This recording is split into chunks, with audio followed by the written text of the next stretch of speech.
Hi students, welcome to this class. Here in this class we study about modern India and world energy scenario. First one, India is the fifth largest consumer of energy, accounting 3.4% of global energy consumption, rich in coal and renewable energy, and very small hydrocarbon reserve of 0.4%. 25% of primary energy needs is met by imports. Per capita consumption of energy is low, that is, the energy consumption per individual is low. The energy intensity is one among the highest, so which is the one of the benefiting point, so that the low cost for energy, so that when the cost of production of energy is low, then the energy intensity will be low.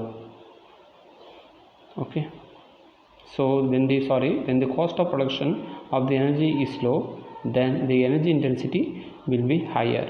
When the cost of producing the 1 watt of energy, 1 kilowatt of energy, 1 kilowatt hour of energy is higher, then the energy intensity will be lower. That is, the entire population, അതായത് ഒരു കൺട്രീൻ്റെ entire പോപ്പുലേഷനും ആ population consumption ചെയ്യുന്ന ആ ഒരു energy by ആ ഒരു population consume ചെയ്യുന്ന ആ ഒരു എനർജി, അതാണ്. അപ്പം ഒരു ആ എനർജിൻ്റെ കോസ്റ്റ്, ആ പ്രൊഡ്യൂസ് ചെയ്യുന്ന ആ എനർജിൻ്റെ cost, that is total population by the energy cost on 1 unit. If the energy cost on 1 unit is lesser, then we know that is denominator is lesser, then what happens? The ratio will increase. Like that, the energy intensity will be higher. Next one, the commercial energy consumption is only 50%. So the commercial shopping complex and all, there the energy consumption is only 50%. So the main energy sources are coal, oil, natural gas, nuclear power, hydropower. Other renewable sources like wind, biomass, solar power, geothermal power and tidal power. So main sources are coal, oil, natural gas, nuclear power and hydropower. So the renewables are also there, but like solar power, wind, biomass. So we see the primary energy sources. So the primary energy sources will be from the oil. The next you can see 36% is from the oil. The coal is 51%, and gas is of 9%, hydro 2%, and nuclear 2%. Total energy consumption in India by type 2006, we can see that 53% of the energy consumption is made by the coal, and oil 31%, 8% from the natural gas, and 6% from the hydroelectric power, and only 1% in from the nuclear and other way. Okay, next one, now we see the energy scenario. So energy scenario considering this coal. So we know that the main one, the coal, oil, natural gas. On this order we come through this one. So first we see the energy scenario of the coal. The coal dominates the energy mix, contributes to 55% of primary energy production and 53% of energy consumption. Coal dominates the energy mix, contributes to 55% of primary energy production, 55% of primary energy production and 53% of energy consumption. India is the fourth largest coal producer, 70% total domestic electricity, and 50% of commercial energy demand is met through the coal power. So where is coal is used? Coal is mainly used in thermal power plant. So in the thermal power plant, we know that there is a coal handling unit, ash handling unit, and it is fed to the boiler. From the boiler it is burned, and then it is being sent to ash handling unit. I think you just recall the thermal power plant that diagram, then you can able to recall, then you can able to understand why the coal is being this much heavily used. So we know that coal, there are 4 types: anthracite, and lignite, etc., and subanthracite, etc. So there the anthracite is the purest form of coal, and it contains the moisture very lesser, and it contains the energy very higher. So the carbon content will be higher compared to the moisture content. So in the lignite, the carbon content is somewhat lesser compared to the moisture content. So lignite is also used, the dominant fuel when energy demand increases in future. So why it is dominant means the lots of coal mining can be done in the Bihar, Chhattisgarh, Uttar Pradesh, and Rajasthan and all. In that all places we can do lots of mining. So the coal is being abundantly available in India. So that is why India is the 4th largest producer of coal. Next, coming to the oil. So India is one of the leading consumer of oil and accounts to 36% of total energy consumption and 34% of energy production. So we can see that coal is 55% of energy production and 53% of energy consumption, 55 and 53 in case of energy production and consumption. But in the oil we can see 36 of the total energy consumption and 35% of total energy production. So India is one among the top 10 consumer in the world and 0.3% of world reserve. So you can see only 0.3% of world reserve is in India, and 70% of demand is met by imports, that is 1.2 million barrels per day, 1.2 million barrels per day, and 70% of demand is met by imports through Saudi Arabia. The largest importer from the importing state country is through Saudi Arabia. So there we met 70% of demand.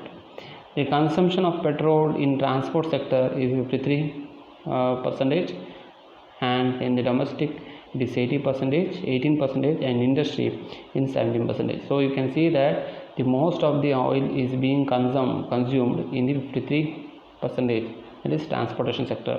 So once the India is improved in the transportation sector, as in China we can see the lots of electric vehicle.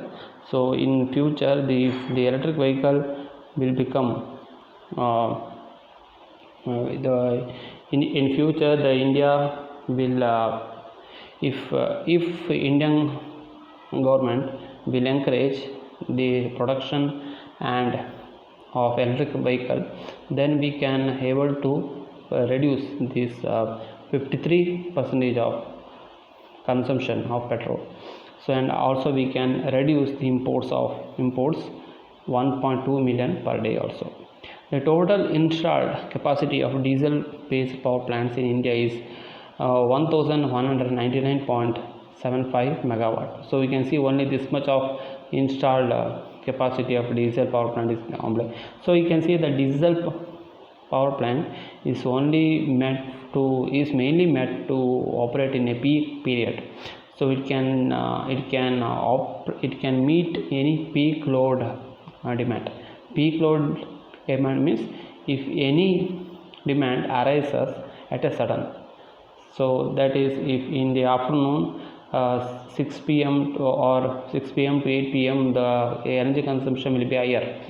So in that time you can switch on the diesel power plant and you can meet the particular demand. So in that case you can use the diesel based power plants. 20 to 17% decline in share in primary energy production. So you can see the primary energy production is 20 to 17% decline. So natural gas accounts for 8% of energy consumption and 9% of energy production. The total installed capacity of gas based power plants in India is 17,353.85 megawatt, about 10% of total installed capacity. So gas based power plant, mainly we use many use methane gases, butane and all, so to as a fuel, methane, butane, and also we use compressible natural gases.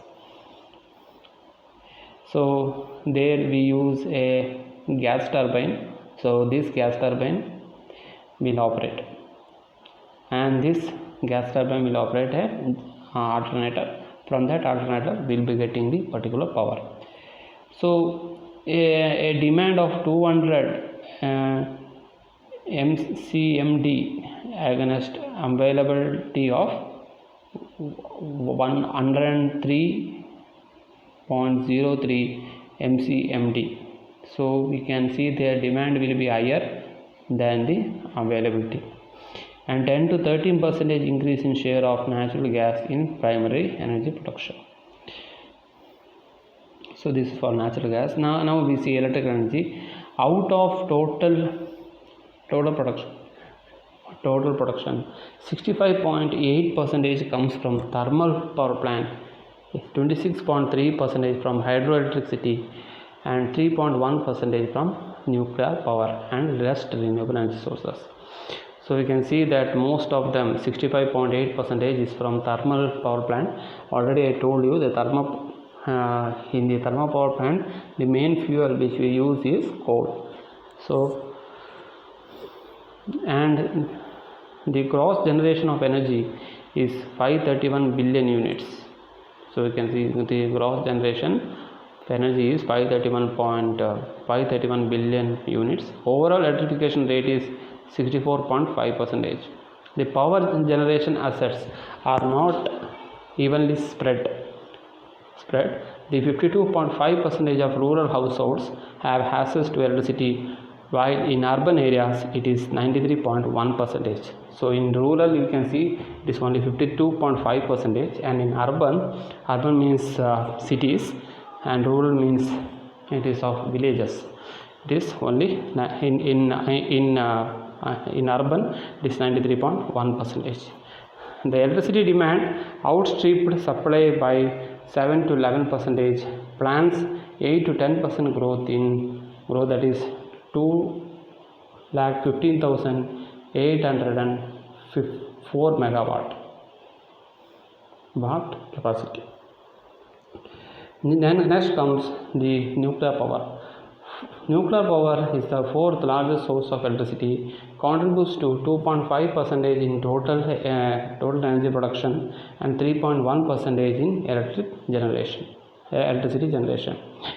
19 nuclear power reactor and 6 India consists of 19 nuclear power reactors and 6 nuclear power plants which produce almost 4,560 megawatt, that is 2.9% of total installed base, to achieve to 20,000 megawatt capacity generation capacity in the future. Next we see the hydro power.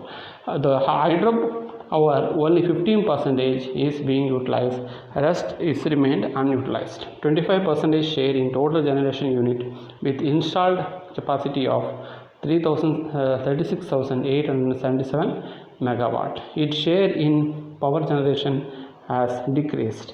Why? Because this hydropower plant, the share is being decreased mainly due to the lots of protest from the environmentalist. So അതായത് ഒരു എൻവയോൺമെൻറ്റലിസ്റ്റിൻ്റെ protest കൊണ്ട് കുറേ സ്ഥലത്ത് plan ചെയ്തിട്ടുണ്ടാവും.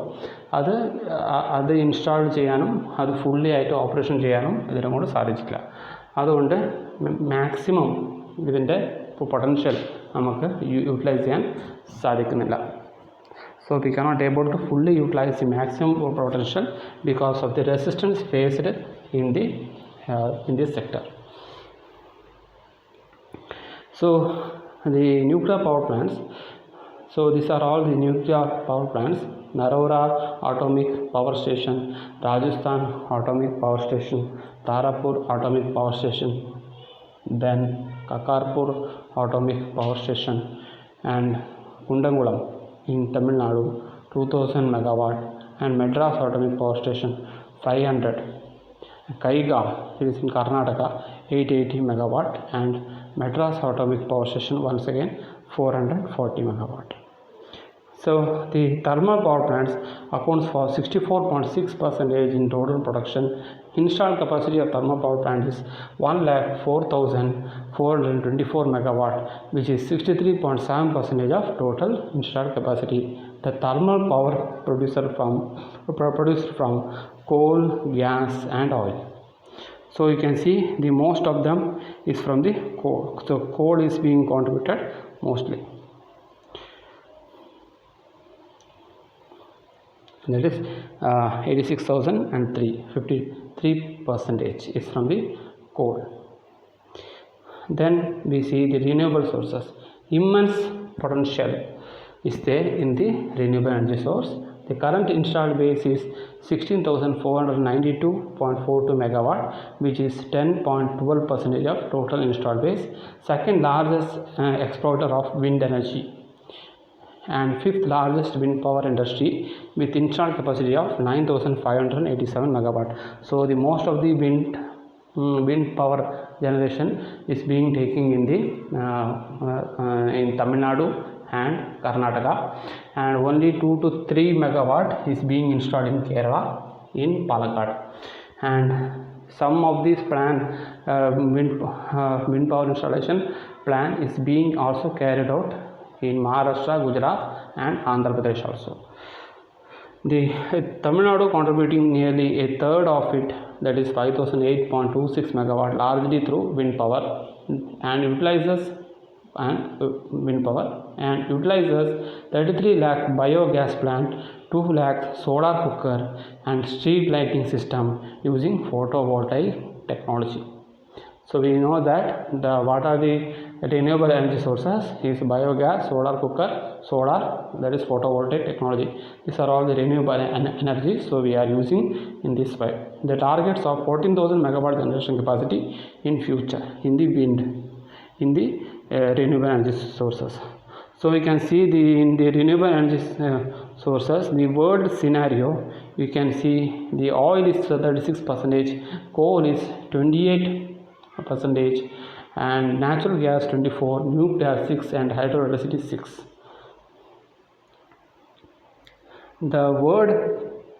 Now we see about the world energy scenario. We have discussed about Indian energy scenario. Now we see about world energy scenario. So the energy production is of oil is contributing the most of the energy production and compared to the coal. So in Indian energy scenario, the coal is main contributor rather than oil, but in world energy scenario, the oil is the main contributor compared to the coal. So these are the two difference which you should have to remember while explaining. World primary energy demand increases by 1.6% per year on an average. Oil is the most important and abundant resources of energy in the world. It is also the most highly consumed. Demand of oil rise from 85 million barrel per day to 106 million barrel. Developed industrialized countries consume 43 million barrels daily on an average, while developing countries like India consume only 22 million barrels. Coal is the second most abundant source of energy in the world and is highly used in power generation. Coal ranks quite low in terms of consumption. Its demand increases in certain regions.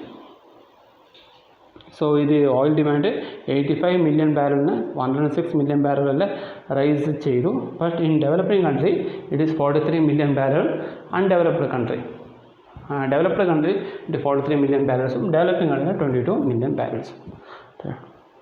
Next, natural gas have been energy sources with highest rates of growth in recent years. Consumption of gas has increased from 14.4% to 15%. World electricity demand increases at a rate of 2.5% per year. The renewable source is overtaking. Renewable means solar, wind, biogas, like that. This one is sources are overtaking. Share of non-hydro renewable in power generation increased from 2.5% to 8.6%. Energy consumption in developing countries is only 1/10 of that in the developed countries. The energy consumption in developing countries is of 1/10 of the developed countries. So now next we see the overview of India and world. The total energy production is 4,21,565, while in the world you can see it is 10 lakhs 1 crore 7 lakh 7,984 watt for productions. But in the change in 90s 80s, India you can see it is 90 and compared to the 37. The energy import is of 59,162 barrels compared to the world, and energy exports is very lesser compared to the world. So coming to the electrical consumption, India is somewhat improving. That is 32,526 megawatt of electricity is being consumed compared to the world. So industry,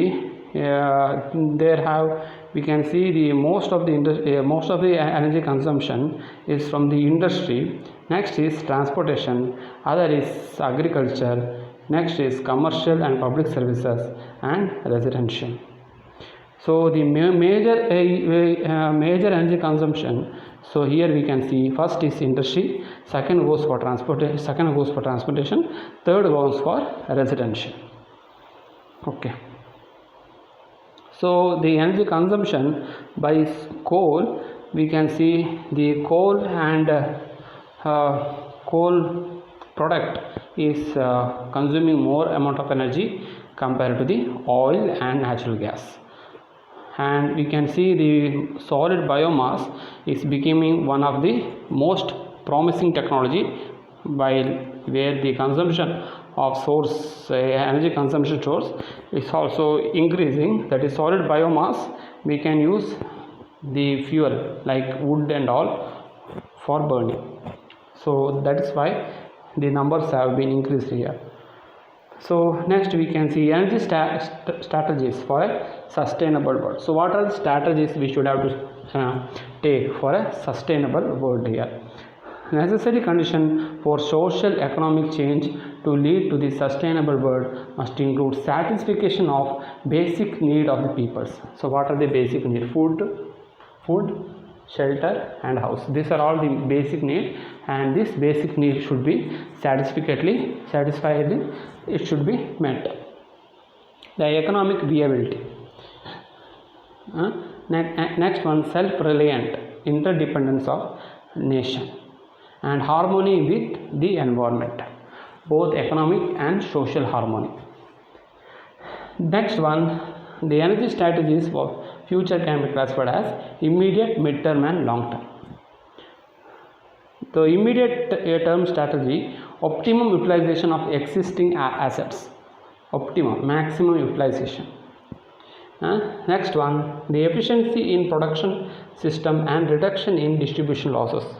So we know that India is having in India the electricity distribution losses will come down to 22% compared to the 25% in 2008-2009. 2008-2009 it is 25% and now it is only 22%. So we have done this one, we have been reducing the distribution losses. Promoting research and development, transfer and use of technologies for environmentally sound energy systems. And rationalizing the tariff structure of various energy products. Rationalizing means to renewing means if required for say agriculture sector requires some subsidies, then we can give that subsidy for that one, but the balance should be maintained so that more amount of subsidies should not be given, and so that the consumer and supplier should not occur more amount of losses. So ഈ ഒരു രീതിയിൽ ഒരു rationalization ചെയ്തിട്ട് അത് മുന്നോട്ട് പോകണം, so that the supplier should not occur more amount of losses while the subsidy is being given, and also the state government should not have lot of losses while giving the subsidy. So this is what the rationalizing the tariff structure. And also in the rationalizing the tariff structure, so there are 8 types of tariff structure. One is for 200 mega up to 120 units you have to pay 3 units 3 rupees per unit, and after that 120 units to 200 units you have to pay 5 to 6 rupees, and in this one so we can have the slab like of tariffs. So all this can also be implemented in the domestic sector. So these are all called as the rationalizing the tariff. Medium term strategy. The medium term strategy is the demand management through conservation of energy. Demand management. So how the demand arises, like that we need to supply. So when the demand arises, so we need to predetermine when and where the demand may arise. അത് മുൻകൂട്ടി കാണണം, എങ്ങനെയാണ് demand വരുന്നത്, അത് എങ്ങനെയാണ് ആ demand വന്ന demand നമുക്ക് എങ്ങനെ സാറ്റിസ്ഫൈ ചെയ്യാൻ പറ്റുന്നത്. Next, structural changes in economy, model mix in transportation sector and recycling. A shift to less energy intensive modes of transport, like that is the electricity, the electric car and etc. Shift to less energy intensive mode. Shift to less energy intensive mode is the next one. Shift to renewable source of energy. So we can see the renewable sources of energy should be shifted. Next one, long term strategy, efficient generation of energy resources, efficient production of coal, oil and natural gases, reduction of natural gas flaring, improving energy infrastructure, creation of urban gas transmission and distribution network, improving energy efficiency in accordance with national socio-economic and environmental priorities, promoting of energy efficiency and emission standards, programs for adopting energy efficient technology in large industries, deregulation and privatization of energy sector. Next one, the building new refineries, coal and gas fired power stations, reducing cross subsidies on oil products and electricity tariffs, investment legislation to attract foreign investment, streamlining approval process for attractive private sector participation in power generation, transmission and distribution. So this much is there for this class. So ഇത്ര മതി നിങ്ങൾക്ക് പഠിക്കാൻ ഈ ക്ലാസ്സിൽ. പിന്നെ ഈ 3 തരത്തിലും ഇത് നിങ്ങൾ ജസ്റ്റ് ഒന്ന് ഓടിച്ച് വായിച്ച് നോക്കുക. എന്തെങ്കിലും സംശയം ഉണ്ടെങ്കിൽ എന്നെ കോൺടാക്ട് ചെയ്യുക. Okay, by.